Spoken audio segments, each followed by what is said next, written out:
Welcome, students, to Exercise 6, the classification of tissues. So over the course of the next 2 weeks in lab, you're going to get a chance to look at all of the various tissues that make up our body. But first, we're going to start with a definition of what a tissue is. Tissues are essentially collections of cells that come together to have some sort of common function. So it's not cells that are just kind of like stuck together doing nothing.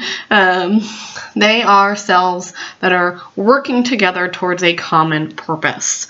Histology is the study of tissues. Histo means tissue. Ology is study of. And so whenever you hear that word histology, we're referring to the tissue makeup of, in this instance, the human body, usually looking at kind of a microscopic level, so looking through the microscopes and getting to know the body on that kind of micro level. There are four main classifications of tissues. They fall into four different categories. We have what we call epithelial tissues, which are kind of the covering lining tissues. Anything coming in or out of the body has to pass through epithelial tissues. We have the very supportive connective tissues, which are really very varied, everything from bone to blood to cartilage, like you see here. We also have our muscle tissues, which are responsible for all of the movement of our body, not only kind of walking and talking, but also, the heart pumping, food moving through the digestive tract, things like that. And then finally we have nervous tissue, which is our kind of control or regulatory tissue that allows our brain and our nervous system to kind of control our body. So we're going to actually look at all of the various tissue types over the course of the next 2 weeks. You're going to get a chance to see all of them. And all the different kind of categories, all the subcategories in each of these main classifications. But this lecture is really just going to focus on kind of some of the kind of key features for each category or main classification. And we're going to actually start with the epithelial tissues. So in terms of where we find epithelial tissues, they are the lining of our body surfaces, things like our skin, right? Lining of our body cavities, the lining of all of our hollow organs, like our digestive tract, respiratory tract, urinary and genital tracts. Those are all places that are kind of lined by epithelial tissues. Our glandular tissue is also epithelial tissue. It's a secretory tissue, so the thyroid and the sweat glands and the kind of earwax glands, those are all modified epithelial tissues. In terms of the functions for various epithelial tissues, it will differ kind of depending on which tissue we are talking about, but collectively, usually what we're talking about is one of the things that you see here.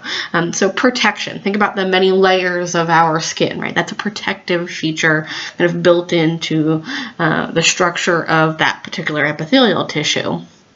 Also absorption. When our digestive tract absorbs the nutrients from our food, it is an epithelial tissue that allows our digestive tract to do that. When you inhale oxygen, in order for the oxygen to get out of your lungs and into the blood and out to all your organs so that they can use it to make energy, that filtration process is carried out by an epithelial tissue.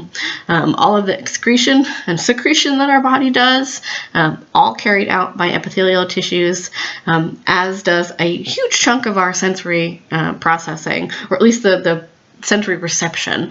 Many of our sensory receptors for touch and other kind of senses like that are not nervous tissue, but are actually modified epithelial tissue. All of the epithelial tissues are going to look a little different. They do have some kind of key kind of features that we're going to talk about and we're going to get a chance to look at. But the kind of 5 key things that epithelial tissues share are true kind of all of the epithelial tissues that you'll get a chance to look at. One of those kind of key characteristics is what we call apical basal polarity. And so when we're talking about polarity, we're talking about having North Pole and a South Pole, right? We're having about 2 poles, 2 different sides.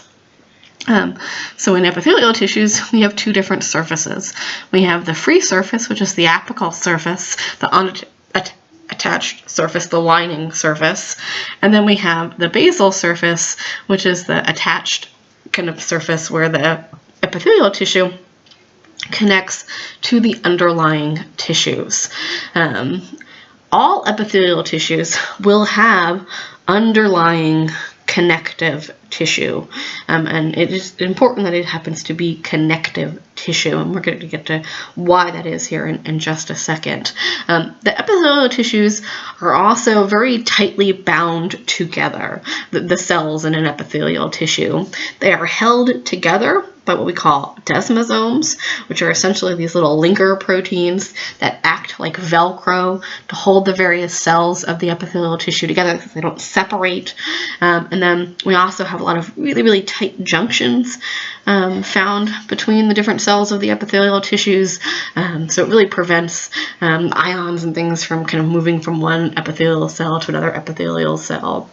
I want you to take a look here at the capillaries here in this underlying connective tissue.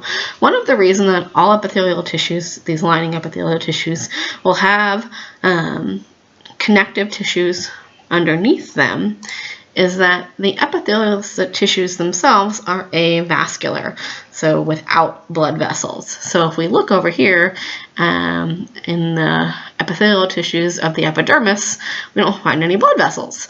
But if we look down here in the connective tissues of the dermis, then we find blood vessels.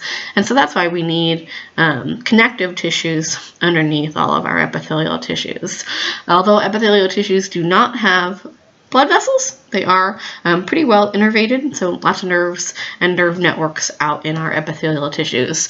The other kind of key feature for epithelial tissues is their ability to regenerate. They have one of the highest rates of mitosis of any of our tissue types. They are kind of constantly kind of replenishing themselves.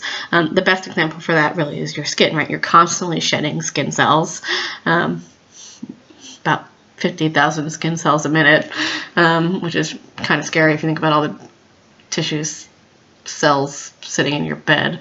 But you're not like skin and bones. You're constantly replacing those kind of cells that you're shedding with healthy tissues underneath. The way we classify epithelial tissues is based on kind of two categories. The first of which is the number of the layers of the cells. So if you have a single layer of cells, you have a simple tissue. If you have anything more than that, 2 layers, 5 layers, 30 layers, then you have a stratified tissue. The other thing that we use to classify epithelial tissues is the shape of the cells. And we have 3 main shapes. We have these kind of flat, scale-like squamous cells. We have these boxy, cuboidal cells, and then these rectangular, what we call columnar cells.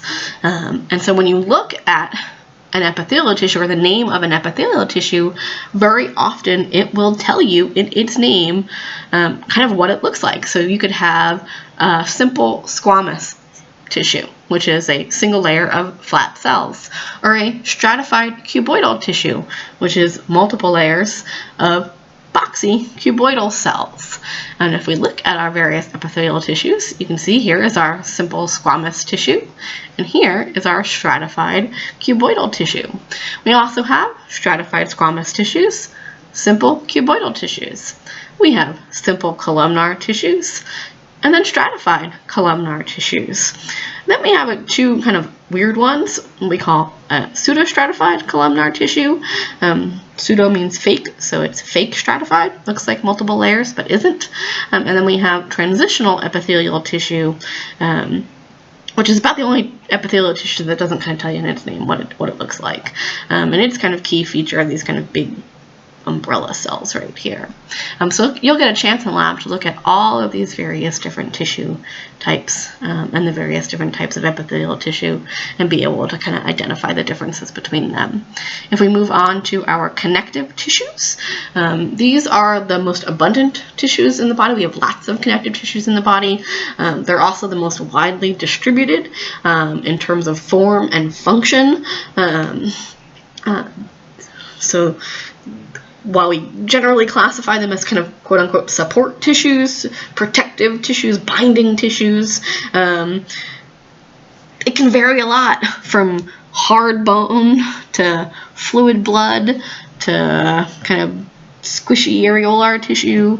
And so the variety in terms of connective tissues is much greater than pretty much anything else in the body. But connective tissues will still share some key features. The first of which is that they all have a common origin tissue. It's called mesenchyme. This is very unstructured, very unformed, kind of fluffy tissue. Not really fluffy, but it's kind of that kind of like unformed feel to it. Connective tissues tend to be very well vascularized, so they usually have lots of blood vessels, and there are usually like a lot of different cell types in them. You can find what we call fibrocytes, which are the cells that make the matrix, we can find white blood cells that roam around the tissues looking for stuff to kill. There's just a huge variety in terms of the different types of cells that we find in our connective tissues. But really the kind of key feature for connective tissues is what we call extracellular matrix. All connective tissues have an extracellular matrix. The extracellular matrix is largely non-living, and it's produced by the main connective tissue cells.